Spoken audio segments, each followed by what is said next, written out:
तारिक फ़तह और जावेद अख्तर के मुज़ाकरे का पूरे भारत को इंतज़ार था। हमने भी वो मुज़ाकरा देखा भारतीय टीवी पर, और उसमें जावेद अख्तर ने तारिक फ़तह जी को जैसे बोलने नहीं दिया।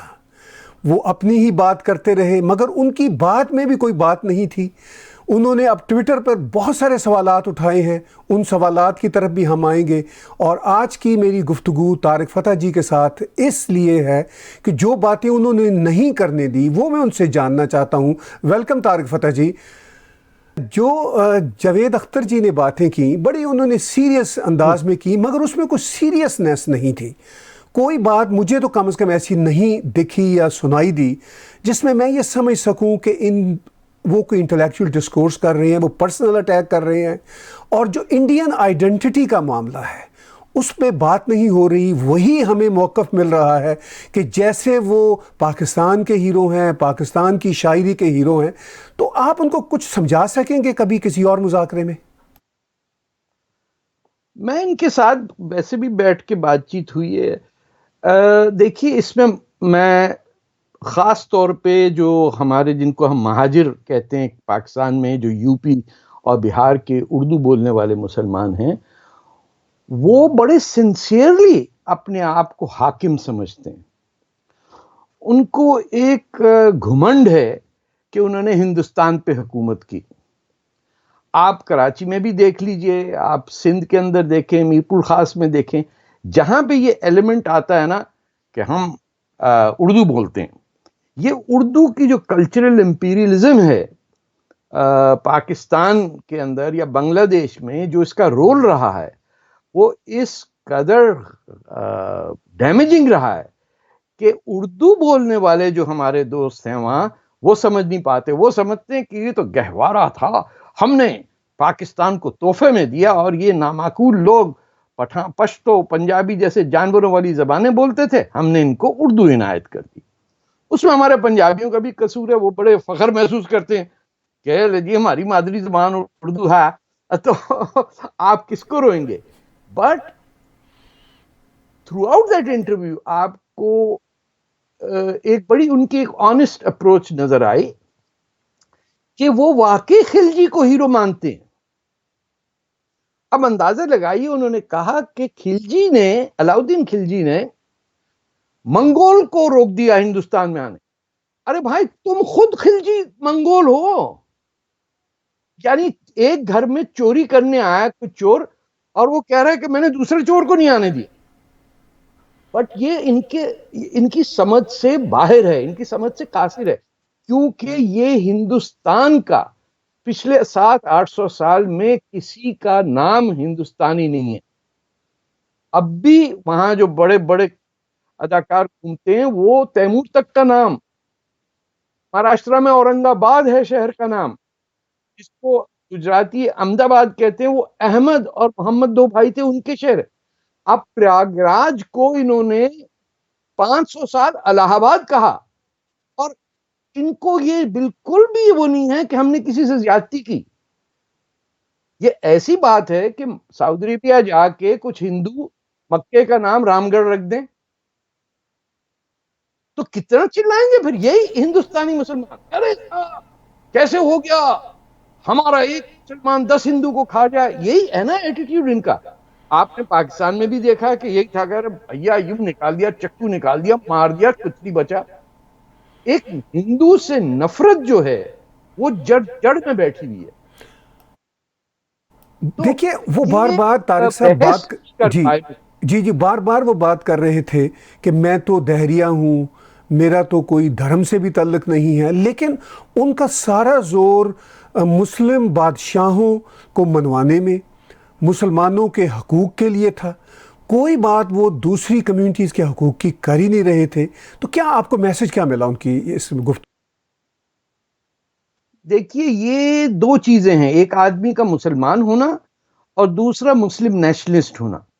जो मुस्लिम नेशनलिस्ट होता है उसको ना नमाज पढ़ने की जरूरत है, उसको कोई कहता भी नहीं है मौलवी के भाई तू नमाज पढ़, अल्लाह में यकीन कर। आप देखिएगा कि जो हिंदुस्तान में कम्युनिस्ट दहरिए हैं, जो कम्युनिस्ट पार्टी ऑफ इंडिया जिसके 20,000 वॉलंटियर पाकिस्तान में आके जिन्ना साहब के लिए जिन्होंने काम किया, उनसे मौलवियों को कोई तकलीफ नहीं है। वो कहते हैं आप एथियस्ट हैं, अल्हम्दुलिल्लाह, बस आप हिंदुओं के अगेंस्ट हो और ऐसी बात करें कि जो जिन्ना साहब करते थे, जिन्ना तो बिल्कुल ही जाहिल था। अपने जावेद भाई तो फिर एक पढ़े लिखे समझदार इंटेलेक्चुअल हैं, वो तो बिल्कुल ही डफर था। अपने दोस्त की बेटी लेके भाग के उससे शादी की, 2 साल भगा के रखा। उस टाइप का आदमी जिसको ये नहीं पता था कि जामे मस्जिद दिल्ली के अंदर जूता उतारना पड़ता है। गांधी जी ने कहा भाई जूते उतारो, उन्होंने कहा क्यों, why, what is the problem. उस शख्स को हमने कायद आजम मुमलकत इस्लामिया का टॉप और महाजिरों का और उर्दू बोलने वालों का बादशाह, क्यों, वो ना उर्दू बोलता था, ना उसे इस्लाम का पता था, ना वो पंजाबी बोलता था, ना वो बंगला बोलता था, ना सिंधी बोलता था, और पैसों का पुजारी था। उसने अपने वजन सोने में बिठा के किया। और जो पहली बिहार कॉलोनी बलूचिस्तान में बनी थी 1930s के राइट के बाद, कराची में लियारी में, वहां लोग ताली बजा रहे हैं, अरे साहब जिन्ना साहब तराजू में तुल गए, सोने के लिए आगा खान का मुकाबला कर रहे हैं। So this attitude in northern India, जो हिंदी बेल्ट का, वहां के मुसलमान का, अरे साहब अयोध्या के अंदर जाना, बाबरी मस्जिद बना दी, राम जन्मभूमि खत्म कर दी। आप सोचिए 500 साल मुसलमानों ने, एक गुंडा आया उज्बेकिस्तान से जो हिंदुस्तान की कोई जबान नहीं बोलता था, बाबर की बात कर रहा हूं, लूट मार उसने जो पाकिस्तान के एरियाज में किया उसका तो कोई हिसाब ही नहीं है। और बहुत शौकीन आदमी था वो कई चीजों के बारे में जो खासतौर पे मौलवी करते हैं लेकिन कहते हैं हराम है। वो राम जन्मभूमि, जहां हमारे हिंदू भाई कहते हैं कि लॉर्ड राम पैदा हुए, उसको तोड़ के उस पर मस्जिद बना के भाग गया और काबुल में मर गया। और आप सोचिए कि 500 साल हो गए, उसके बाद जाके कहीं किसी की बहुत निगोशिएशन हुए कि मस्जिद साथ बन जाएगी, आप ये जगह दे दें। एंड में जब कुछ नहीं हुआ तो जाके मस्जिद तोड़ी, बाबरी मस्जिद टूटी। आपको 93 या 94 की बात है, नहीं 93-94 में मुझे याद है, पहला जो अडवाणी जी का लश्कर गया था वहां करने के लिए। उसके बाद सुप्रीम कोर्ट में ये मानते ही नहीं थे मुसलमान, ये सारे उर्दू स्पीकिंग मुसलमान कोई मानने को तैयार नहीं। अरे भाई यूपी तो हमारा है, आप हर शहर का नाम देखिए मुसलमानों पे, फैजाबाद, खैराबाद, अरे वहां गाजियाबाद भी है। और गाजियाबाद का मतलब क्या है, जहां गाजी मरे। यानी हिंदुओं को मारने में जो शहीद नहीं हुआ उसको बसाया गया वहां, और वो लिखा नेबरहुड है गाजियाबाद। वो हिंदू बेचारों को तो पता भी नहीं उनके साथ हो क्या रहा है। तो कोई सर शहर का इलाका गांव नहीं है जिसका नाम हिंदुस्तानी हो, सब मुस्लिम कॉन्करर्स और जिन्होंने लूट मार की है उनका। उस दिन कह गए अपने जावेद भाई के तैमूर ने किसको मारा तैमूर अनबिलीवेबल। किया है नहीं। तो देखिए वो आप जिस पर इल्ज़ाम लगा रहे थे कि आपको हिस्ट्री का नहीं पता, वो जहांगीर को, शाहजहां को, अकबर को, इन सब को खराजे तहसीन पेश कर रहे थे। और ये वीजा मिला था इसलिए आए थे, हाँ, और उनको ग्रीन कार्ड दिया था। जस्टिफिकेशन ये थी उनकी कि उस वक्त के तो किंग इसी तरह की हुआ करते हैं, मगर उनको हीरो तो नहीं माना जा सकता ना अगर उस वक्त का निज़ाम ऐसा बुरा था। ये गलत बात कही उन्होंने। मैंने उनसे कहा कि हिंदुस्तान की 10,000 साल की तारीख में एक हिंदुस्तानी बादशाह ने कभी किसी पे हमला नहीं किया। क्या बात करते हैं ये, कभी सुना कि हिंदुस्तानियों ने चीन पे किया या कंबोडिया पे हमला किया या ईरान पे हमला किया? अरे ये तो दुनिया का सितारा था जिसकी तरफ हर कोई आता था, चाहे वो ज़ोरास्ट्रियन है या इमाम हुसैन की औलादें हैं या चोर उचक्के मोहम्मद बिन कासिम जैसे बेगैरत लोग जिन्होंने मक्का को डिस्ट्रॉय किया, काबे को डिस्ट्रॉय किया, ये हज्जाज बिन यूसुफ ने। लेकिन वो वो मोहम्मद बिन अच्छा कासिम को कहते हैं कि वो तो पाकिस्तान गया था। सिंध जो है, सिंध हिंद का हिस्सा ही नहीं है। अब हाँ ऐसे नहीं, आदमी को क्या बोले, सिंध, सिंधु से हिंद नाम और हिंदू है, और वो कह रहे हैं कि नहीं मोहम्मद बिन कासिम में पाकिस्तान आया था। तो क्या उस वक्त पाकिस्तान था सैकड़ों सदियां पहले? इनके जहन में था, गजवा हिंद वाला हर शख्स जो है वो आज तक कहता है कि पाकिस्तान की बुनियाद मोहम्मद बिन कासिम ने रखी। अच्छा, ये पाकिस्तान में ही नहीं लोग कहते, ये यूपी बिहार में लोग कहते हैं हमारे आए थे मोहम्मद बिन कासिम आए थे ना, वो मार लगाई राजा दाहिर को, अरे भगा दिया। खुदा के वास्ते 20,000 हिंदू बच्चियों को भेज दिया दमेस्कस में, और जिन मुसलमानों ने राजा दाहिर के साथ मिलके इसका मुकाबला किया, जो बसे जाके वहां, आज तक कराची आपने देखा होगा, वो जो मकबरा है समुद्र के पास, गाजी उनका इमाम हसन के नवासे हैं या पोते हैं, उनकी, उनको मारा इस मोहम्मद बिन कासिम ने। और यही इंडियन टीवी पे मौलाना लोग आके कहते हैं हमारा हीरो था। वो सर मौलाना तो दूर की बात है, अगर जावेद अख्तर जैसे लोग कहें, और अब वो ऐसे सवालात उठाते हैं ट्विटर पे, 1 घंटे का जो शो था आपके साथ तो उसका बेशतर टाइम उन्होंने लिया, और अब जब उन्होंने ट्वीट दिए हैं सवालात की शक्ल में, वो आपका नाम भी सही से नहीं लिख रहे, किसी एक ट्वीट में नहीं, सही वो स्पेलिंग नहीं लिख रहे। तो क्या मजाक हम उनसे उड़ाते हैं, तो ये वो टिपिकल। देखिए, हम 5वीं 6ठी क्लास में जिसका अल्ताफ नाम होता था उसको ताफ्ता कह देते थे, जिसका जावेद नाम होता था उसे जेदी कहते थे। ये हमारे वे तार क्या तो कितने गया है, वो मतलब 8वीं जमात का मजाक। मैं हैरान हूं कि वो कर रहे हैं, मेरे नाम की स्पेलिंग गलत की कहते हैं, बता तू। हाँ जी। नहीं खुदा का देखिए, खौफ करो यार, नहीं सब देखिए, घटिया बात बात। ये, आपने अभी पीछे कहा कि इंटेलेक्चुअल आदमी है, मेरा भी को थोड़ा बहुत ख्याल था कि शायद इंटेलेक्चुअल भी हो। उनकी शायरी के बारे में तो मैं पहले ही कोई ज़्यादा फ़ैन नहीं हूँ, एक कमर्शियल बॉलीवुड शायर हैं। मेरा बहरहाल जैसा तैसा हाँ, भी है, उर्दू अदब से ताल्लुक़ है, आपको पसंद नहीं आएगी ये बात, पंजाबी अदब से भी ताल्लुक़ है, लेकिन मैं उनके बारे में बड़ी यकीन से कह सकता हूँ।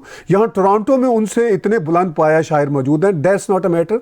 लेकिन इंटेलेक्चुअलिज्म या तारीख की बात जो करते हैं, उनके सवालात इतने बचकाना हैं और वो किसी को बोलने नहीं देते। तो क्या अगर ये लीडरशिप है सेकुलर मुसलमानों की, तो भारत का फिर क्या मुसलमानों का फ्यूचर है? बहुत ही तारीख है, क्योंकि ये कम्युनिस्ट पार्टी ऑफ इंडिया के लोग हैं। उनसे बड़ा करीबी ताल्लुक है इनका। इनके जो सुसर थे वो तो सीपीआई के बहुत बड़े लीडर थे, कैफी आजमी। बहुत ही नेक आदमी था, लेकिन ये सब के सब पाकिस्तान के फेवर में थे। कम्युनिस्ट पार्टी ऑफ इंडिया के जनरल सेक्रेटरी का नाम था अधिकारी उस वक्त। उसने एक पेपर लिखा, मेरे पास है, तो इसीलिए कोई गोली वोली नहीं देने की बात है, मैं सीपीआई के दफ्तर से लेके आया हूं दिल्ली में, जहां उन्होंने कहा पाकिस्तान बनना बहुत जरूरी है।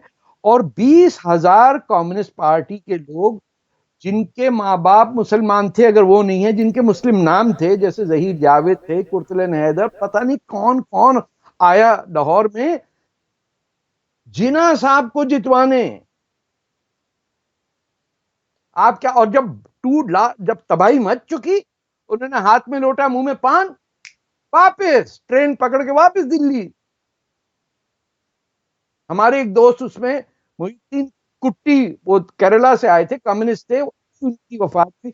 आई think he was the only man who dedicated himself working class people in Pakistan. B M Kutty बहुत बड़ा शख्स था, मीर गौश बिजिंजो के पर्सनल सेक्रेटरी भी थे।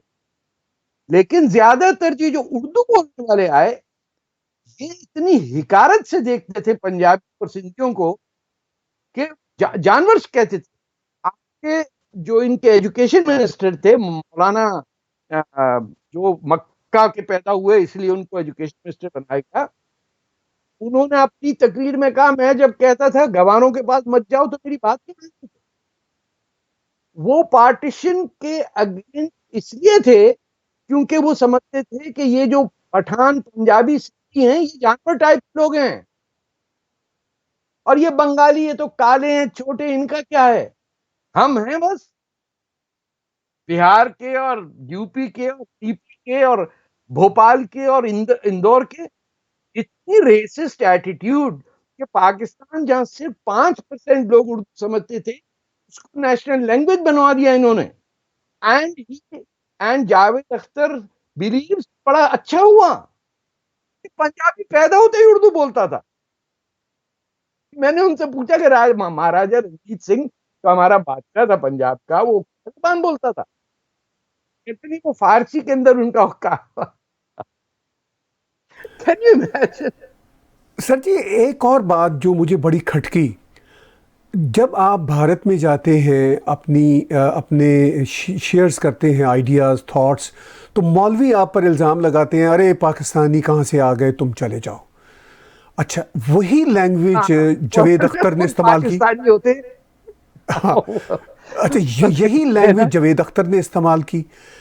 अब एक इंटेलेक्चुअल से बहुत कोई तवक्को पर्सनल कर हो सकता गए। है, मतलब आप भारत जाएं, मैं भारत जाऊं, हम अपने थॉट्स, अपने आइडियाज़ शेयर करें। वो यहाँ आते हैं कनाडा में, एक अभी बिल्कुल मेरे घर के पास ओकविल में उन्होंने को 2 साल पहले एक मुशायरे में शिरकत की। मैं टिकट लेकर गया, इतना बोर होकर आया।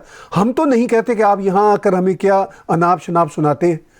तो उनको इस तरह की बातें समझ नहीं आती क्या? अभी तक वो उसी अपने ही जो है कुएं के मेंढक हैं। ये अल्ताफ हुसैन जो हमारे लीडर हैं, उनके रिफाइंड तौर के वो, अगर अगर अल्ताफ हुसैन थोड़ा रिफाइन हो जाएं तो जावेद अख्तर हो जाएंगे, मतलब कोई फर्क नहीं है। लेकिन अल्ताफ हर भाई एक को में तो फिर ये कुछ पता है एरोगेंस। आइडियाज़ का, इनको तो आइडियाज़ का भी नहीं अरे पता। I am Altaf sorry. भाई, देखिए अल्ताफ भाई जेलों से फौजियों से लड़ चुके हैं। मैंने इनसे ये एक सवाल पूछा था कि जब पाकिस्तान फौज और मुक्ति वाहिनी की जंग हो रही थी, आप मुझे एक हिंदुस्तानी मुसलमान लीडर बताइए जिसने मुक्ति वाहिनी का साथ दिया हो और पाकिस्तान फौज के खिलाफ बोला हो। Not one. ये अपने फखरुद्दीन अली अहमद में गलत बोल दिया उस दिन, वो प्रेसिडेंट नहीं थे, वो असम के चीफ मिनिस्टर थे। उन्होंने इंदिरा गांधी से कहा कि इनको लड़ने दो भाई, ये हमारा क्या इनसे ताल्लुक। मतलब पाकिस्तान फौज मारती रहे बंगालियों को, हमारा क्या मसला। और वेस्ट बंगाल में जब बांग्लादेश के मुसलमान पनाह लेने के लिए आए, तो मुर्शिदाबाद में जो बंगाली है, वो बंगाली नहीं है, वो यूपी के मुसलमान हैं जो बंगला बोलते हैं। उन्होंने बांग्लादेश के रेफ्यूजीज के साथ वो मिसट्रीटमेंट की, और इसीलिए आज भी वेस्ट बंगाल का मुसलमान प्रो पाकिस्तान है। बांग्लादेश तो वैसे बदनाम करते रहती हैं। मैं कलकत्ता गया, आप ताहिर भाई ये सोचिए कि कलकत्ता के अंदर 1946 अगस्त 16 को कोई हजारों हिंदुओं को मुसलमानों ने कत्लेआम फुटपाथ पे किया। ज्यादातर बिहारी थे, उनकी बॉडीज गई पटना। और जिन्ना साहब का आइडिया था कि अगर डेड बॉडीज पटना जाती हैं तो वहां मुसलमान पिटेंगे, इसीलिए पाकिस्तान का काम बढ़ेगा। कलकत्ता में there is no memorial to them. Urdu है बिल्कुल शहर, कलकत्ता के अंदर बंगला बोलना बिल्कुल अलाउड। और सर वो जो मानता जो है, जी वो ऐसे लगता है कि पाकिस्तान की कोई मंत्री वंत्री लगती हैं। अच्छा, ये जो आपका और जावेद अख्तर साहब का विचारधारों का एक मुनाजरा था, हम तो कर रहे थे कि उसमें कोई विचारधारे लाएंगे जावेद अख्तर साहब, मगर वो पर्सनल अटैक पे आ गए। जिस तरह भारत के मौलवी आप पर पर्सनल अटैक करते हैं कि जनाब आप तो सऊदी अरब में रहे, जनाब आपने तो कनाडा के इलेक्शन से हारने के बाद आप इंडिया आना चाहते हैं। मैं और आप कैनेडियन हैं, हमें किसी और शहर, किसी और मुल्क की सिटीजनशिप क्या चाहिए होगी? क्या ये इशू है? मतलब क्या हम इनको दोनों ने इलेक्शन लड़ा हुआ है, हम दोनों हारे हुए हैं। हमारे सामने हारना या जीतना इलेक्शन के अंदर को माने नहीं रखता। इट वो तो इज द पॉलिटिक्स का पॉलिटिकल हिस्सा है सर। प्रोसेस। वो तो हाँ, प्रोसेस है। हमारा काम है कि हम जो अपना मैसेज लेके चलते हैं वो सामने आए। आप कंजर्वेटिव पार्टी की तरफ से थे, मैं तो एनडीपी की तरफ से लड़ा हूं अब। बट पता है क्या, आप सोचिए कौन लोग जावेद अख्तर को नोट छोटे छोटे लिख के भेजते, जज भाई ये बोलिए ये बोलिए ये बोलिए। और वो यहाँ से टोरंटो से उनकी क्या कहते हैं, मुखाबिरीन होते हैं क्या, वो जो इंटेलिजेंस, जावेद अख्तर की अपनी इंटेलिजेंस फोर्स है, वो उनको चोट के देते जाते हैं। सर हाँ हाँ, यहाँ बहुत बैठे हुए हैं। आधा भर दे, माशाअल्लाह माशाअल्लाह, आधा भर दे। अच्छा, हर मुशायरे में आप देखिएगा गर्दन पलट के पीछे देखते हैं। क्यों? कि आपने देखा मैंने शेर के ऊपर वाह वाह कही, कहीं ये ना समझना कि मैं गुजराती बोलने वाला हूं तो मैं समझता नहीं हूं। हाँ, जब वो हर पैसे कमाने मुशायरे आते हैं यहाँ मुशायरों के, तो हमें तो कोई एतराज नहीं होता। और क्या, अरे नहीं नहीं आते रहे साहब। उर्दू तो है सेकंड बोली हर एक की, लेकिन पाकिस्तान में सिर्फ 5% लोगों की मादरी जबान उर्दू है। ये इनको नहीं पता है। ये बेचारे, ये आज तक बंगाल की जो जनवरी 8 1952 में स्लॉटर हुआ, कि बंगाली जबान पे पाबंदी लगाई किसने? महाजिर लियाकत अली खान, महाजिर मोहम्मद अली जिना। अब मोहम्मद अली जिना को तो न उर्दू आती थी, न पंजाबी, न सिंधी, न गुजराती, को जबान ही नहीं आती थी। उसको सिर्फ एक जबान आती थी, how much money will I get for this. उसने कहा 2 apartments in London, no problem. उसको वहां, he is the only person who was alive during the first and second world war। ये मोहम्मद अली जिना, जो रशियन रेवोल्यूशन के थ्रू के जमाने में वहां था। जिना ने अपनी सारी जिंदगी में लेटर टू द एडिटर नहीं लिखा सर, कुछ नहीं लिखा हुआ। वो इनके लीडर है। इसीलिए मैं कहता हूं Javed Akhtar is Pakistani born in India. मैं अपने आप को कहता हूं I am Indian born in Pakistan. आपने एक बड़ा वैलिड सवाल उठाया था उस मुज़ाकरे में कि अगर जावेद अख्तर साहब आप और मैं पाकिस्तान जाएं तो हम दोनों के साथ क्या सलूक होगा। आपने कहा मुझे बुरा भला कहेंगे, आपको सब हार पहनाएंगे, तो इसका क्या मतलब है? मतलब ये दिलों की धड़कने, जो पाकिस्तान का जहर जो है, जो पाकिस्तान का हिंदू हेट्रेड से भरा हुआ पंजाबी और महाजिर जो बैठा हुआ है, वो जावेद अख्तर को बादशाह मानता है। जहद भाई, जहद भाई, जहद भाई, जहद, ऐसे चंचल होकर नाच रहे होते हैं लोग, अमन की आशा, अमन की आशा। आंटियों को देखें, प्रेस क्लब में देखें, जहां जाएं सर पे उठाया वो होता है, वो ऐसे मुस्कुरा रहे होते हैं। तो कैफी आदमी का वो हूं, और मैं कैफी आदमी से बाद में मिला हूं, पहले की बात है। यही सवाल हमारा उनसे था कि आपने पाकिस्तान को क्यों सपोर्ट किया।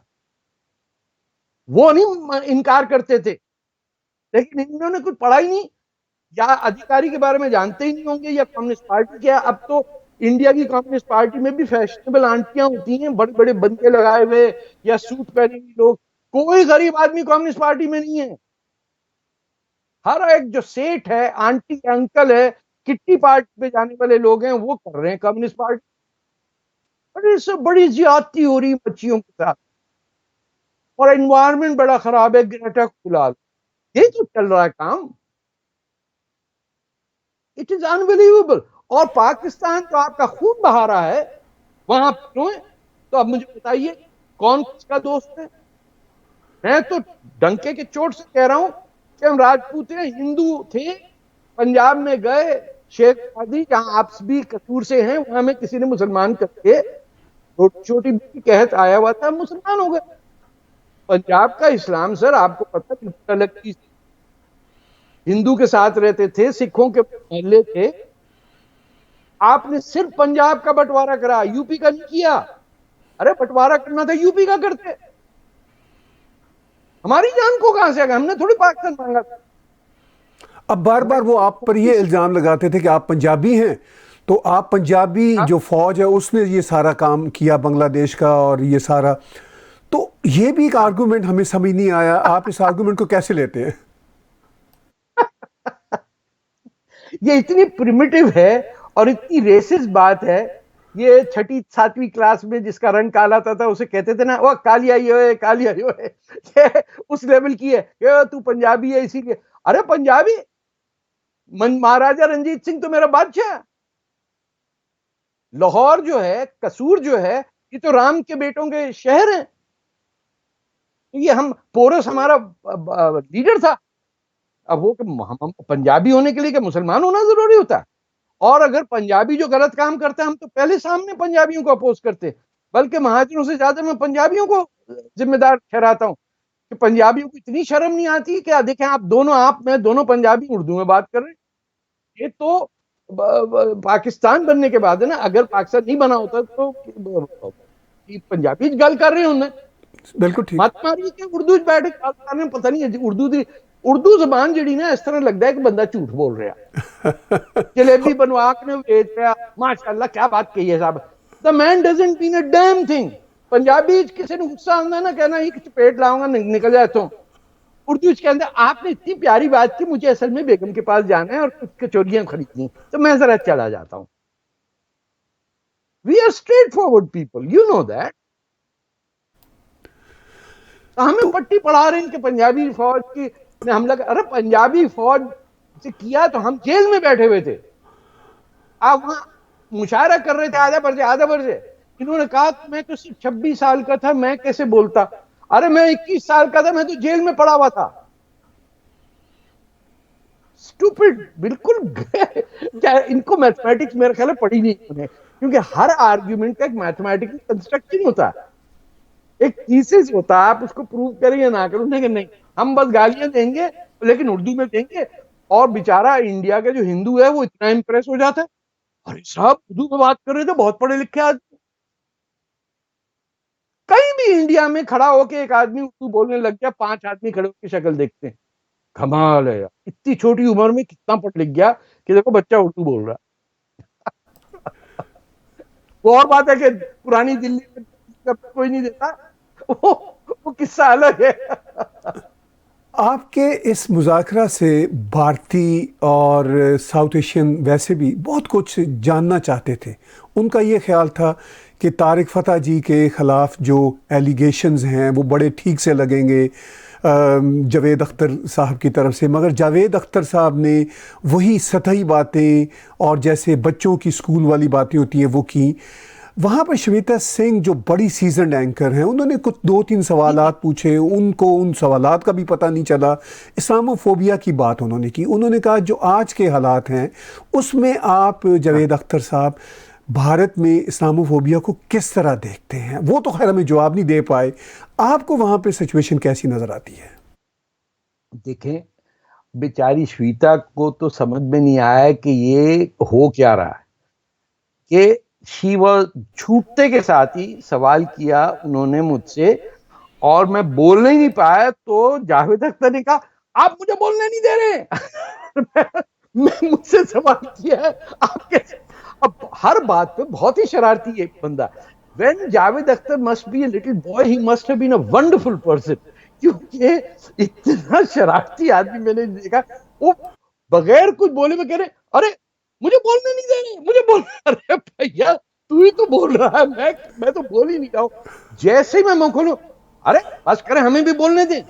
He did not allow me to answer a single question.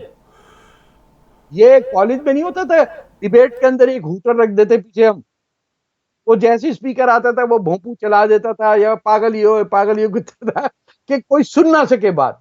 तो ये वो टैक्टिक्स यूज कर रहे थे अपने स्कूल के जमाने की, कि स्पीकर को सुनने ही नहीं दे कोई। And he did it through out 55 minutes. He kept claiming कि मुझे आप बोलने नहीं दे रहे। सवाल किसी से भी हो, अरे साहब मुझे क्या बोलने नहीं दे रहे। सर मैंने कैलकुलेट किया टाइम, कोई तकरीबन 56-57 मिनट का शो था और उसमें तकरीबन 47 मिनट के करीब वो बोलते रहे हैं। कुछ 2-3 सवालात किए हैं एंकर्स ने और आपको शायद 8-10 मिनट मिले और फिर भी उनका आखिर में गिला ये था कि मुझे बोलने नहीं दे रहे। अब वो शो पूरे का पूरा मौजूद है, व्यूअर्स देख सकते हैं, खुद टाइम की कैलकुलेशन कर सकते हैं। मगर सर मेरा सवाल वही है कि इस्लामोफोबिया के हवाले से ख़ास तौर पर जो तबलीगी जमात ने कोविड वायरस में अपना फैलाव में अपना किरदार अदा किया, एटलीस्ट 30-40% तो है ही ना इनकी वजह से।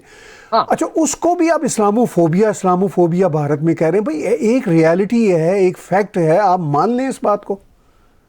देखें इस्लामोफोबिया जो है वो एक, उसका मतलब है इरेशनल फियर ऑफ इस्लाम, है ना। मैं आपसे ये कहना चाहता हूं कि ये बड़ा रैशनल फियर ऑफ इस्लाम है और ये नॉन मुस्लिम को नहीं है। किस मुसलमान को इस दूसरे मुसलमान से है। सीरिया चले ना, 5 लाख मुसलमानों को मुसलमानों ने मारा है ना, तो वहां जाके पूछिए कि साहब इस्लामोफोबिया हो गया क्या। अरे भैया उधर को बचा नहीं, तुमने इमाम हुसैन को मार दिया, बोले इस्लामोफोबिया। जो लोग अपने पैगंबर की औलादों का कत्ल करते हैं, वो लोग जो उनको फॉलो करते हैं, जिन्होंने मक्का का काबा तोड़ दिया हज्जाज बिन यूसुफ वाले ने, और उनको कहते हैं वो हीरो हैं, इस्लामोफोबिया। अरे हिंदू इस्लाम से क्या डरेगा, मुसलमान की हवा निकलती है। सर शियों देखिए के ना, साथ क्या हो रहा, मैं इंग्लैंड जाता हूँ तो अहमदियों के साथ क्या ट्रैफॉल्गर, हो रहा। जी जब भी इंग्लैंड जाता हूँ ट्रैफॉल्गर स्क्वायर के आसपास जाते हुए डरता हूँ, क्योंकि दर्जनों मौलवी वाकयात हो मौलवी चुके हैं टेररिज्म के वहां पे। तो इस्लामोफोबिया तो अरे आपको और साहब मुझे उसको है ना। छोड़िए, हमारे यहाँ अजानें जो शुरू हो गई हैं टोरंटो और मिसिसागा में, आप सोचिए जिस काउंसलर ने इजाजत दी है कि 4 स्पीकर चारों कोने पे दबा के करो अल्लाह अकबर, और अजान क्या है, हय्यल अल फलाह, आओ नमाज पढ़ो, और उस मस्जिद में जिसमें नमाज बंद है, हाँ, जहां झूठ का कोविड अंबार 19 है की वजह से कुछ नहीं हो रहा। और कुछ नहीं हो रहा। दूसरी चीज, ये खातून कौन है, ये मैनिटोबा कम्युनिस्ट पार्टी की चीफ है।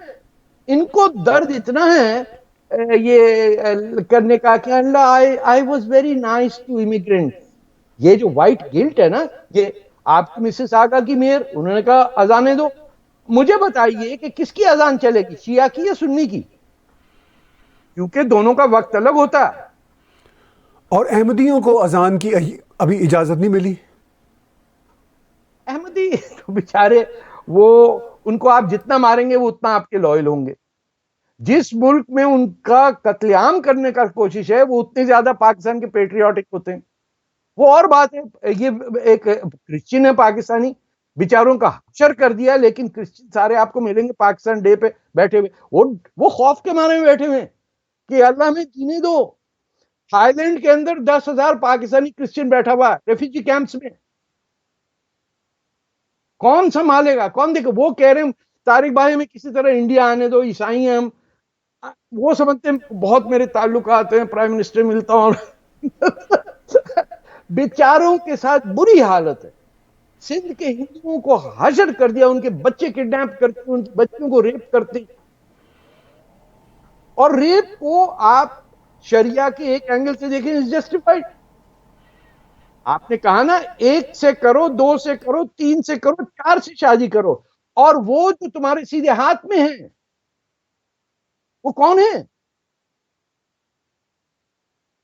इसीलिए तो रेप इतना कॉमन हो गया है कि जब चाहता है, माले गनीमत में लड़कियां ही आती थी ना। आपके मोहम्मद बिन कासिम ने 20,000 हिंदू लड़कियों को सिंध से लेकर भेज दिया ना दमास्कस में।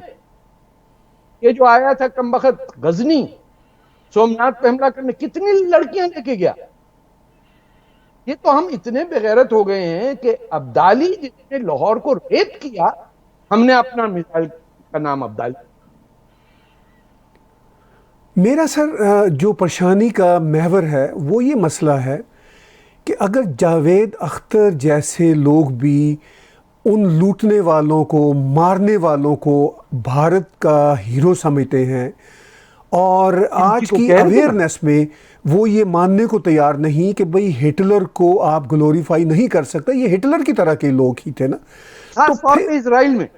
हाँ, ये तो हिंदुस्तान में खिलजी को ग्लोरीफाई कर रहे हैं। ये वही बात है ताहिर, कि मेरे घर चोर हो जाए, लूट के चले जाए, और जब चला जाए तो बोले मैंने इतना अच्छा फर्नीचर सेट करके दिया उनको, ये क्यों मुझे अपोज कर रहे हैं।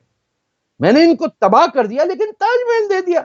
जैसे ताजमहल तो फरिश्तों ने बनाया, उसमें हिंदुस्तानी नहीं थे क्या। वो क्या था, हमारा मजाक उड़ाया है शहनशाह ने। बताइए, जैसे खुद ही जमीन से उड़ गया वो। अरे हिंदुस्तान का माल, हिंदुस्तान के मजदूर, हिंदुस्तान की जमीन, शर्म आनी चाहिए किसी और की जमीन पर कब्जा करके बाबरी मस्जिद बना दी। मैं तो गया हूं अयोध्या, देख के आया हूं। अब सर ये बताइए बहुत ही सीरियस नोट में कि भारत में ये बात तो तय है कि कशमकश बढ़ती चली जा रही है इस तरह की मुस्लिम लीडरशिप की वजह से, और जो अपने आप को सो कॉल्ड सेकुलर और धैर्य कहते हैं, उनको भी किसी बात की समझ नहीं आती। तो फ्यूचर क्या होगा भारत का? भारत का कोई मसला ही नहीं है। आप मुझे बताइए, इरफान खान मुसलमान था, पूरा हिंदुस्तान बिल्कुल इट्स इन मोर्निंग। आपने किसी से सुना कि इरफान खान जो एक आम सा था, उसकी पहली फिल्म जो प्रोड्यूस हुई थी, उनका प्रोड्यूसर तो हमारे यहाँ ही टोरंटो में रहती हैं, किसी ने कभी कुछ बुरा भला किसी मुसलमान को कहा है जो अपने आप को हिंदुस्तानी कहते हैं? आप हम दोनों दिल्ली कहां कहां घूम के आ चुके हैं, कभी किसी ने उंगली उठा के कहा है मुसलमान किधर जा रहा है? हमने उल्टा देखा है मुसलमानों के भले में क्या होता है। बिल्कुल ठीक। मैंने तो एक की टीम देखी जिसने पाकिस्तानी कपड़े पहने हुए थे पुरानी दिल्ली में, पाकिस्तानी क्रिकेट टीम के बल्ले झंडे कहते हैं लोग, वो क्रिकेट टीम ने लिबास पहना हुआ वसीम अख्तर का, चले जा रहे हैं। वो जैसे मिले, अरे सर पाकिस्तान से आए हैं, एकदम गले मिलने जैसे मैं आसमान से आया हूं, पता नहीं। अनबिलीवेबल है। और ये बहुत मासूम लोग हैं हिंदू, खुदा की कसम कह रहा हूं कि इनको अभी तक समझ ही नहीं आया कि कितना इनके साथ ज्यादती हो गई। सर जब मैं ये 700 साल जी, जब मैं ये कहता हूं कि हिंदुस्तान का फ्यूचर क्या होगा, एक टेंशन तो है। मैं जो हमारे हिंदू बहन भाई हैं उनकी तरफ से मुझे कोई ख़तरा नहीं होता। आपने बिल्कुल दुरुस्त कहा कि जैसे इरफान खान साहब की आपने मिसाल दी, गॉड उनको अपनी जवार रहमत में जगह दे। जो ऋषि कपूर साहब नहीं रहे, खुदा उनको भी, भगवान वो उनको हमारे भी। पाकिस्तानी थे बाय द वे। जी सर, सारा पाकिस्तान ही भारत है, और पूरा भारत ही सारा पाकिस्तान, और वो पूरा रीजन है। मेरे से तो सब कॉन्टिनेंट लफ्ज भी नहीं बोला जाता, गलत सा लफ्ज लगता है। पूरा भारत है सर, सब भारत है ये। जी, जैसे आप हमेशा कहते हैं कि एक फ्रांसीसी जो है वो कैसे कह सकता है कि वो यूरोपियन नहीं है, झूठ ही बोलेगा ना। ठीक है, तो अगर एक पाकिस्तानी ये कहे कि अगर एक पाकिस्तानी कहे कि वो भारतीय नहीं है तो वो भी झूठी है। तो इस आप मुझे बताइए ताहिर, एक बात, एक सेकंड जी, ये कुरैश का कबीला, हमारे प्रॉफिट मोहम्मद का कबीला, ये मक्का से निकला, ये मदीना में नहीं रुका, ये जॉर्डन में नहीं रुका, ये इराक में नहीं रुका, ये सीरिया में नहीं रुका, ये जेरूसलम में नहीं रुका, ईरान में नहीं रुका, बलोचिस्तान में नहीं रुका, सिंध में नहीं रुका, सीधा जाके दिल्ली में कसाई की दुकानें खोल के कहते अब आ गए हम कुरैशी। अब बताओ, हम सैयद भी हैं। अरे किधर के सैयद भैया, अरबों से पूछो, 2 चपाट लगाएंगे ठीक हो जाओगे, बोलेगा नीचे बैठ के जूता पॉलिश करो, वो कर लेगा, सब खत्म हो जाएगा सारा अरबी। और वो आपके कुछ और हमारे दोस्त हैं, वो कहते हैं हम तुर्क हैं, वो कहता है कोई है ही नहीं यहाँ का, आसमान से गिरे सब आके हम लोग, मुसलमान आ रहे हैं, बचो बचो। लेकिन सर ऊपर तले जो हम देख रहे हैं, मुसलमानों की तरफ से एजिटेशंस हो रहा है। ये अभी सीए के प्रोटेस्ट हुए, फिर ये तबलीगी जमात के सिलसिला में बजाय कि कॉलिंग स्पेड अ स्पेड की बजाय उल्टा इस्लामोफोबिया का कार्ड खेलना शुरू हो गए। तो उससे इनका अपना जो इमेज है वो ख़राब हो रहा है। मोदी सरकार के लिए हिंदू राष्ट्र की बात होती है, उसके लिए ये रिएक्शनरी होते हैं, हालांकि हिंदू राष्ट्र से क्या किसी को नुकसान होगा, इनको फ़ायदा ही फ़ायदा है। तो इस सारी सूरत हाल में जो हमें ख़बरें मिल रही हैं भारत से सर, वो ये है कि एक टेंशन है कम्युनिटीज़ में, होगा, ठीक है, तो वो कौन रिजॉल्व करेगा? हिंदुस्तान में अगर हिंदू राष्ट्र नहीं हुआ तो कहां जाके आइसलैंड में होगा? कोई 50 मुसलमान मुल्कों के अंदर इस्लामिक रिपब्लिक लगा हुआ। हम कनाडा को कहते हैं it is based on the French and British traditions. United states of America is based on a constitution जिसपे हमको कसम खानी पड़ती, वो भी 1776 का। मेक्सिको का क्या बैकग्राउंड है, श्रीलंका का क्या है, हर एक का ना।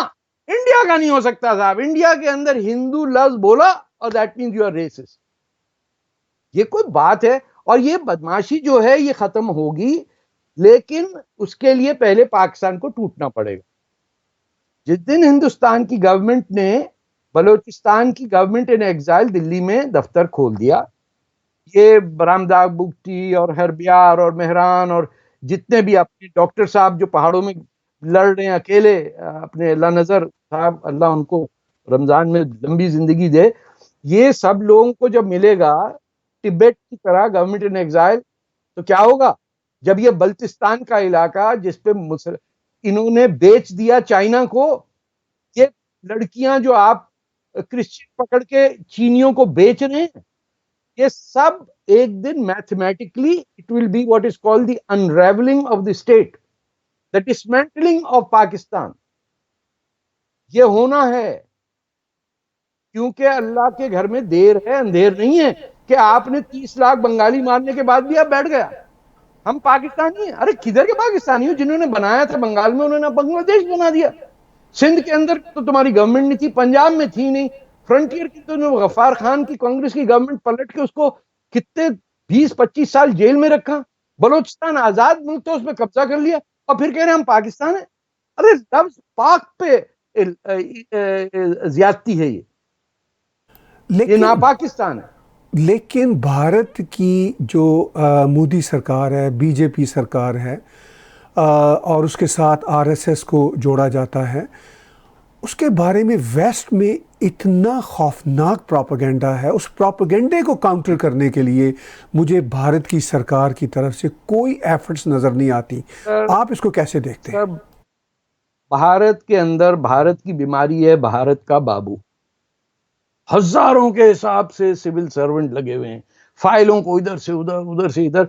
ये जब तक आपको एक मशीन बताऊं, हर साल हर नौजवान बच्चा, लड़का और लड़की, अपनी जिंदगी के 2-3 साल गुजार देता है रात को रट्टा लगा लगा के वो आईएएस का एग्जाम देने के लिए कि भगवान मुझे पक्की नौकरी मिल रहा है, फिर मैं रिटायर हो जाऊंगा। ये 25 साल की उम्र में रिटायर होने का शौक जो है बाबुओं को, ये बैठे हुए, इनकी फाइलें चढ़ती रहती हैं। ये 1 लाख अफसर को फायर कर दें और लोगों से कहे जो तुम्हारा प्रोफेशन होगा उस पर काम करोगे।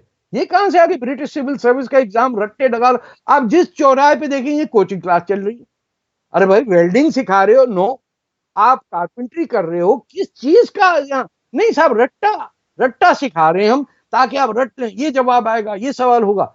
लोगों की जिंदगी बर्बाद कर दी ये आईएएस के लोगों ने। मेरे अच्छे दोस्त भी हैं कुछ पढ़े लिखे, लेकिन their job is to stop progress, क्योंकि अगर काम हो गया तो उनकी जरूरत नहीं पड़ेगी, तो काम रोके रहो। तो आप समझते हैं जो काउंटर नहीं हो रहा भारत के खिलाफ, जो नेगेटिव प्रोपेगेंडा हो रहा है, अफसरशाही का, ब्यूरोक्रेसी का इनएफिशिएंसी है एक तरह से? उनकी बीवियों का है। देखिए वेस्ट में जितने भी डिप्लोमेट हैं, उनकी बीवियां कहती हैं वापस चले ना, यहाँ क्यों बैठे हुए, यहाँ तो बस लेनी पड़ती है। जिसकी ट्रांसफर वापस हो जाती है वो फ्लैट भी ढूंढती है कि इतना अच्छा फ्लैट को, पता नहीं उनकी टर्मिनोलॉजी भी अलग है इंडिया के फॉरेन सर्विस के ऑफिसर्स के। वो वहां अपनी रिटायरमेंट के लिए काम कर रहे हैं। अच्छा, जहां इंडिया की डिप्लोमेट औरतें हैं वहां आप देखिएगा काम सही होता है। ये नोटिस करने वाली बात है। मैं तो देखा है कि when a woman is doing something in India she does it right, when a man is doing something he will take time. ये मेरी ऑब्जर्वेशन है। मैंने सड़कों पे भी देखा है, ड्राइविंग में भी देखा है। जो बच्चियां स्कूटियां चलाती, साइकिलें चलाती, खुदा की कसम ऐसा लगता है सबको अडॉप्ट कर लूं मैं। इतना उनमें विगर है, डिसिप्लिन है। जितने लड़के हैं वो ढीले ढाले, किसी की पैंट निकली हुई, कोई सर खुजा रहा है, कोई क्या कर रहा है, पेट निकले हुए, क्योंकि इंट्रोवर्ट नेचर है। हम सब हिंदुस्तानियों को अंदर देखने का शौक है।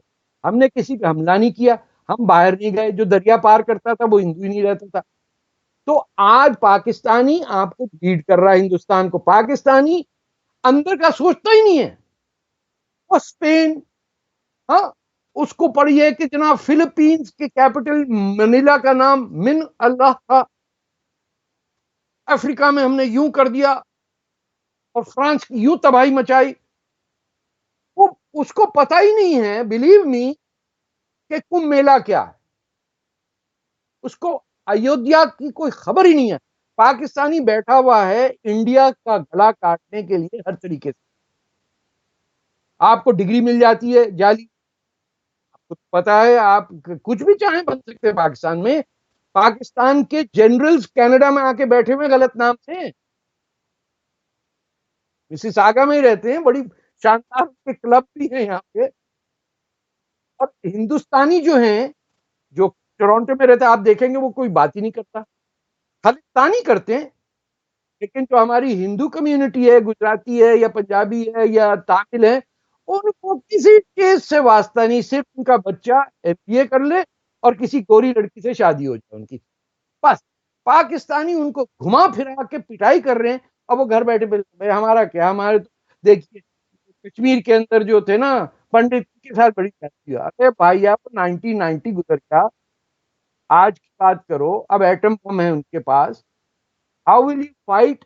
आप बताइए कि बर्नी सैंडर्स जैसा प्रेसिडेंट बन सकता था, उसका कैंपेन चेयर पाकिस्तानी, नहीं कैंपेन मैनेजर पाकिस्तानी, और चेयर ऑफ हिज कैंपेन वो खालिस्तानी। हाँ, ये हो रहा है और इंडिया की गवर्नमेंट को पता तो आखिर में सर ये है। बताइए कि PNC इस पर वो टॉप के, वो भी अपने जो हैं बेवकूफी में चले जा रहे हैं। राइट, आपको कोई ऐसा इम्कान नज़र आता है कि भारत की सरकार कोई ऐसे इकदाम ले कि उनकी जो बाबूशाही है या जो डिप्लोमेट्स हैं किसी तरह से एफिशिएंट हो जाएं? लंबा प्रोसेस है यही पीएम कर सकते हैं। 56 इंच वाली छाती कर सकती है, बाकी तो इनको कोई नहीं हिला सकता। ये एक दिन सबको बुलाएं, बोले लॉन्ग टर्म वेकेशन 5 साल के लिए आप इंडिया से भाग जाएं, कहीं फीजी बैठ जाइए, निकलो यहां से, हम जा रहे हैं गिलगित बल्तिस्तान लेने अपना वापस। आपको मैं इंडियन ब्यूरोक्रेसी का एक ट्रेजेडी बताऊं कि जब शास्त्री जी ने फौज को हुक्म दिया कि लाहौर पे हमला करो, तो इंडिया की नेवी के चीफ जो थे उन्होंने अपनी शिप्स विड्रॉ कर दी कि पोर्ट में ले आओ यार, ये तो 10-15 दिन की जंग होगी, खाम खा हमारे जहाज पे गोला वोला पड़ गया तो पेंट करना पड़ जाएगा। तो पूरी नेवी वहां अंदर ले ली उन्होंने, और पाकिस्तान सेंट नेवल डिटैचमेंट जिसके कमांडर का नाम लेफ्टिनेंट कमांडर गजनवी था, उसने जाके हमला कर दिया। आपकी इंडिया एयरफोर्स एयरपोर्ट से उठी नहीं, हंटर एयरक्राफ्ट सारे मारे गए, हर एक का अलग है। अगर एक एक इंडियन जनरल है, हर बख्श सिंह मेरा याद नहीं आ रहा, उसने तरन तारन के ऊपर जो पाकिस्तानी आर्मर्ड कोर बढ़ रही थी, he defied the orders from Delhi and broke the river bank, जिसके अंदर कोई पाकिस्तान के 100 टैंक डूब गए, पैटर्न टैंक जो थे, और तरन तारन बचा। उन्होंने तो अबैंडन करने की बात की थी। मैं एक एग्जांपल दे रहा हूं, आप करगिल वॉर का देखिए कि पाकिस्तान फौज भाग गई तो ऊपर से ऑर्डर आ गया कि लाइन कंट्रोल क्रॉस ना करो।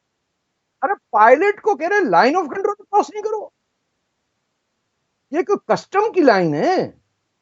वो भाग गए, आप पीछे फौज जिन्हें आपका इलाका है। इंडिया के कॉन्स्टिट्यूशन के तहत Gilgit Baltistan is the territory of India. यहां वहां की आप पूछ लीजिए किसको, जेएनयू में, उनको पता ही नहीं होगा बल्तिस्तान है कहां। लेकिन सर हम ये तो देखते गुस्सा मुझे हैं इंडिया का भी आता है। जी, हाँ, लेकिन हम ये देखते हैं कि यहाँ अमेरिका में इवन रिपब्लिकन पार्टी के जो इम्पोर्टेंट सेनेटर है लिंडजे ग्राहम फॉर इंस्टेंस, और इस तरह के लोग भी भारत के कश्मीर के मसला को नहीं समझ पाते।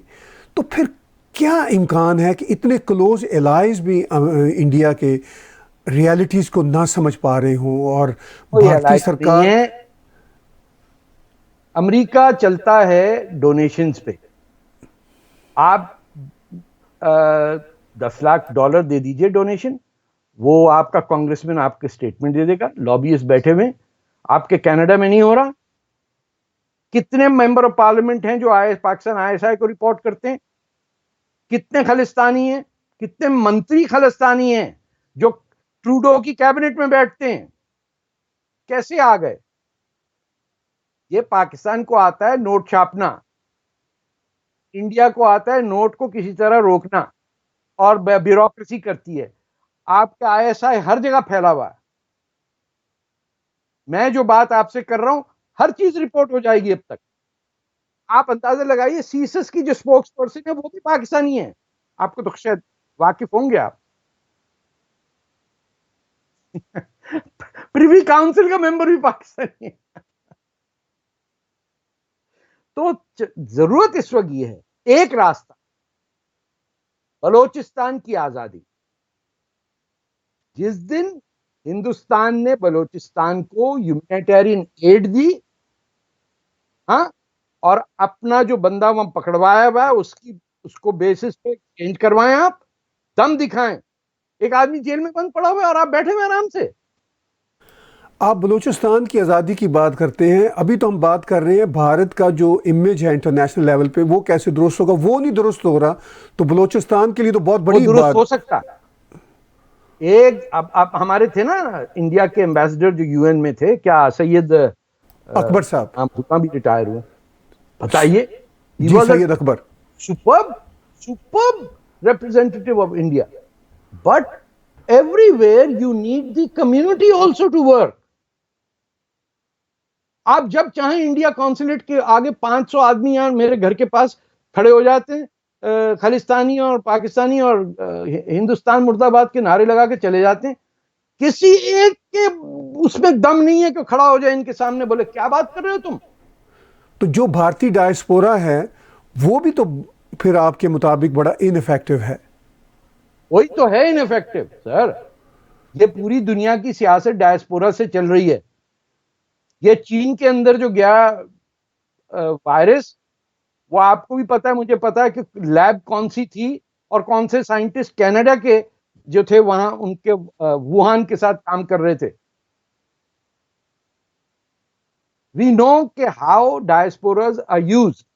Pakistan uses it, China uses it, India uses them. I don't even think there is a ministry that looks after NRI. जब बरहमदा बुगटी का रेफ्यूजी क्लेम रिफ्यूज हो सकता है इंडिया में, तो मुझे बताइए, जब इतना डिजर्विंग केस एक शख्स के पास रहने का घर नहीं है, उन्हें कहा नहीं, गवर्नमेंट ने दे दिया, बाबू ने कह दिया नहीं। उस बाबू को तो मैं ढूंढ रहा हूं। सर, आखिर में मैं जानना चाहूँगा, आज की जो आपकी और मेरी गपशप रही, क्या ऐसी बात है जो हम मिस कर रहे हैं और जो आप करना चाहेंगे?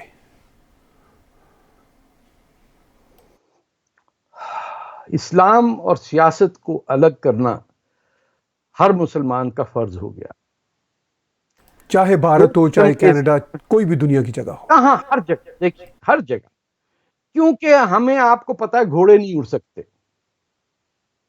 लेकिन शरिया में है कि घोड़े उड़ते हैं, सातवें आसमान पे भी जाते हैं, और ये भी कि 7 आसमान होते हैं।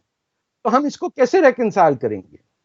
हमें वो बहादुरी शो करनी चाहिए जो मुतज़ल्लाइत जो थे, जो आज से मेरे ख्याल है 500-600 साल पहले, at the turn off the first millennium of Islam, जिनको फिर अशराइट्स ने वो पिटाई की कि सब खत्म हो गए। मुतज़ल्लाइट्स ने ये कहा कि ये कुरान जो है, सबसे पहली बात मैं कहूं, वो अपने क्रोनोलॉजी में नहीं है। जिसकी मर्जी आई, जिसने जहां सूरत लगी बड़ी छोटी करके हजरत उस्मान के जमाने में कुरान बना दिया और 300 नुस्खे जला दिए। किसी को नहीं पता वो नुस्खों में क्या था।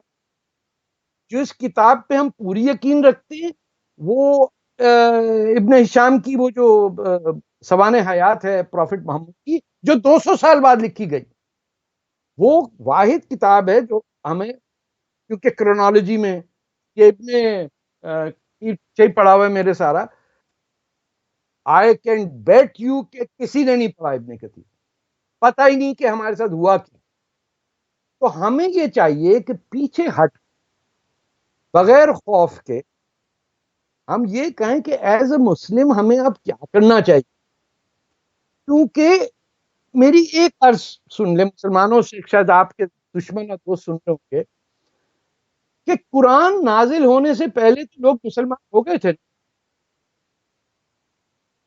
कुरान को तो 14-13 साल लगे ना, लेकिन मुसलमान पहले हो गए। तो किस बात पे मुसलमान हुए? वो सिर्फ एक, तौहीद, कि देयर इज वन क्रिएटर, और मुसलमान सिवाय उसके किसी और के आगे झुकता नहीं है। और इस्लाम बना क्या? खलीफों की बारात। वो लफ्ज जिसका ताल्लुक नहीं है इस्लाम के अंदर खलीफा, और चारों खलीफों के अलग टाइटल थे। कोई अमीर मोमिन था, खलीफतुर रसूल था, तो खलीफतुल अल्लाह हो गया, सब चल रहे साथ। इसीलिए अजान तक का वक्त अलग है शिया और सुन्नी का। सूरज भी डूबता है कई और तरीके से। तो हमें ये जो छोटी छोटी वो हैं, इसको रखना नहीं चाहिए। बड़ा एंटरटेनिंग है कल्चरल इस्लाम, लेकिन ये तो समझें कि मुसलमान होने के लिए सिर्फ एक चीज चाहिए, तौहीद। अभी बहुत कुछ रिसर्च बाकी है कि पेट्रा में क्या था, काबा था कहाँ, काबा पे जब 18 साल तोड़ दिया गया हज्जाज बिन यूसुफ ने, तो हमारे जो एक खलीफा जिसको कोई मानता ही नहीं है, जो अपने अब्दुल्ला बिन जुबैर, इमेजिन, उसका नाम ही नहीं कहीं। 18 साल तक हज नहीं हुआ इस्लाम में शुरू में। तो ये तमाम चीजें बगैर खौफ के आप डिस्कस करें, बगैर एकदम फतवे ना छूट जाएं। ऐसे दो चार मौलवियों से मेरी बड़ी यहाँ शबीर अली हैं, इनसे आप बात कर सकते हैं जो टोरंटो में, शायद क्योंकि वो वेस्टर्न हेमिस्फीयर के हैं, ट्रिनिडैड के हैं, तो आराम से बात करना चाहते हैं। हिंदुस्तानी पाकिस्तानी मौलवी से तो कोई आप अगली बात कर ही नहीं सकते। तो आपने वहीदुद्दीन थे शायद एक जी से भी बात करनी है। तो वी नीड टू इंट्रोस्पेक्ट, आईने में देखने की जरूरत है कि हम अपनी बेटियों को प्यार करने क्यों नहीं देते, हम क्यों ये फर्स्ट कजिन्स में शादियां कर रहे हैं और मेंटली इनकेपेबल हो रहे हैं। बरतानिया में 3% आबाद मुसलमानों की है और 18% मेंटली डिसेबल्ड लोग मुसलमान हैं। ये कब समझ में आएगा हमें कि छोटी बच्चियों से शादी मत करो। अरब आते हैं हैदराबाद दक्कन से, लड़कियां खरीदते हैं $5,000 की। कैसा इस्लाम है? आपने अभी इस्लाम की फंडामेंटल्स पे बात की, इस्लाम की ओरिजिन पे थोड़ा सा टच किया, तो मैं आखिर में, बिल्कुल आखिर में, जावेद अख्तर के एक और ट्विटर का जो उनका एक सवाल है उसको यहाँ पेश करना चाहूँगा। उन्होंने कहा कि मैं अभी तक इंतज़ार कर रहा हूँ कि तारिक फ़तह बताएं कि वो बिलीवर हैं, कुरान को मानते हैं या नहीं मानते। मुझे नहीं पता चला वो क्या है। यानी वो तो कहते हैं मैं तो बिलीवर नहीं हूँ। ये क्या आर्गूमेंट है? ये आर्ग्यूमेंट देखिए, कार्ल मार्क्स ने एक बड़ी अच्छी बात कही कि जो मजदूर, पिटा हुआ, मस्कीन, भूखा, नंगा, बेघरा इंसान है, उसके पास सिर्फ उसका धर्म होता है, उसको दुखे हुए दिल को आराम देने का। ये लोगों के सामने कहना मैं अल्लाह में बिलीव नहीं करता हूं, मैं अल्लाह में बिलीव, इसमें कुछ। यहां भी आपने देखा होगा x Muslims of north America, जिनके डॉक्टर लीडर ने कह दिया कि जहां कोरोना वायरस होगा मैं उसको लेके ट्रंप के जलसों में जाके फैलाऊंगा। So it is not a question कि एथियस्ट कौन है या क्या, कौन है जो आम गरीब इंसान के दिल को दुखाए बगैर उसके हकूक के लिए खड़ा होकर लड़े, जिसमें जमहूरियत अव्वल केस है। मेरे माँ बाप मुसलमान, मेरी दादी फ्रेंच थी, वो और बात है। मेरे सारे पढ़ने लिखने वाले उस्ताद मेरे मुसलमान, मेरी बीवी मुसलमान, मेरी बेटियां मुसलमान, मेरा हर दोस्त मुसलमान। एक दो क्रिश्चियन हैं, अल्लाह भला करे उनका भी, बेचारे सताए हुए। लेकिन मैं कैथोलिक स्कूल का पढ़ा हूं। मैंने तो पाकिस्तान के यहूदियों का केस तक अपने किया, मेरी कोई रिश्तेदारी तो नहीं है उनसे, लेकिन मुसलमान होने से पहले मैं सबसे पहले हिंदुस्तान का हिंदुत्व का मानने वाला एक शहरी हूं, जिसकी सिविलाइजेशन मोहनजोदारो तक जाती। मैं दरियाए सिंध पे पैदा हुआ हूं। मैं उस जगह नहीं पैदा हुआ जहां पैदा होते के साथ ही कहते हैं हम अरब घोड़े पे आए थे। जहां हम पैदा हुए वहां लोग लड़े हैं मोहम्मद बिन कासिम के साथ। हम राजा दाहिर की औलाद हैं। तो ये मेरा कहना कि वो मुसलमान हैं या नहीं, कुरान मानते नहीं, तो मैं उनको मुतज़ल्लाइत के पास भेज दूंगा। पर अब मुश्किल पढ़ाई है, लेकिन कुछ कभी शायरी वायरी के अलावा कुछ और भी उनको पढ़ लेना चाहिए। मुतज़ल्लाइत ने कहा कि क्या कुरान क्रिएटेड है या डिवाइन टेक्स्ट है, और इस डिबेट पे अनाल हक कहते हुए मंसूर हलाज की गर्दन कट गई। उसने नहीं कहा मैं बिलीव करता हूं या नहीं करता हूं, उसने सिर्फ कहा अनाल हक, आई एम द ट्रुथ। इतना डर गए खलीफा कि काट दी उसकी। अनाल हक में कौन सी बात थी? जब देखिए कुरान ही कहता है ना, माने या ना माने, कि तुम मर भी जाओ तो सच बोलो। हमने कह दिया नहीं, तकैया जो है ना वो ज्यादा मजा आता है उसमें, लोगों को बेवकूफ बनाने में, जलेबियां बना बना के करने। Islam is not jalebi, Islam is straight truth कि there is a creator and human beings will not submit their head before anyone. और हमने कभी भी सर झुकाया। जब भी किसी ने कहा हमने कहा ले जाओ, जेल भी काटी है, 1-2 दफा काटी है। और ये अंकल जो थे 26 साल के, इन्होंने कहा मैं पप्पा पप्पा मैं क्या करूं, मुझे खुद नौकरी नहीं दे रहा। हमारे पप्पा ने घर से निकाल दिया। हमने कहा ठीक है, सड़कों पे रहे हम। तो जावेद अख्तर साहब को थोड़ी शर्म आनी चाहिए कि जिस मुल्क से वो अपनी साइड एसोसिएट करते हैं, वो हिंदुओं से नफरत खत्म करें, और पाकिस्तान में जो उनके लिए मोहब्बत है उसको धुतकारें। वो क्यों चले जाते हैं दफा अमन की आशा लेके लाहौर में, और लोग खड़े होते जायद भाई जायद भाई जायद भाई जायद भाई। एक तमाशा बनता, it's like a cartoon trip, and he excels over there. बस उर्दू उर्दू उर्दू। भैया हम पे आजाद कर दिया उर्दू ने, माफ कर दो, गुनाह हुआ होगा। मेरी जान तो हमारी जबान पंजाबी, सिंधी, पश्तो, बलोची है, हमें नहीं चाहिए। आप ले जाइए ये उर्दू वापस, खुदा के वास्ते। इसमें बहुत झूठ बोलने के तरीके हैं, हमें नहीं चाहिए। ये उधार था, हम इंटरेस्ट के साथ वापस दे देंगे। हमारा पंजाबी हम वापस बोलने दें हमें। बहुत शुक्रिया तारिक फ़तह जी आपकी गुफ्तगू का, और हम इस गुफ्तगू को आगे चलाते चले जाएंगे। मैं कोशिश करूँगा किसी वक्त जावेद अख्तर साहब को लूँ और आपको भी लूँ और उनको अलग से भी ले लूँ, अगर मुझे वक्त मिला और वो मान गए तो। पंजाबी जगह पंजाबी गल होगी। जी हाँ जी। फैज नू कहने के सारे क्या सारे बुत टूट गए, बस नाम अल्लाह का रह गया। ये कम्युनिस्ट पार्टी वाली चाहिए भैया। ओके सर, खुदा हाफिज। बातचीत सुन रहे थे आप तारिक फ़तह जी की। जैसा कि मैंने कहा कि मेरी कोशिश होगी किसी मरहले पर जावेद अख्तर साहब को भी लेने की कोशिश करूं वीडियो लाइन पर, अगर मुझे मौका मिला और वो रजामंद हुए। बातचीत आपके साथ हम इन्हीं मौज़ूआत पर करते रहेंगे। आज का बिला तकल्लुफ़ तज़किया देखने और सुनने का बहुत शुक्रिया।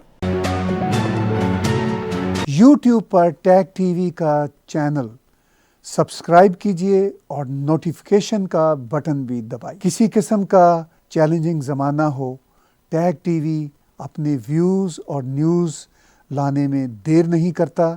आपका तावन भी हमें चाहिए। टैग टीवी को अगर आप स्पॉन्सर्स कर सकें, आप इश्तहार दे सकें, तब भी हम आपके बहुत शुक्रगुजार होंगे।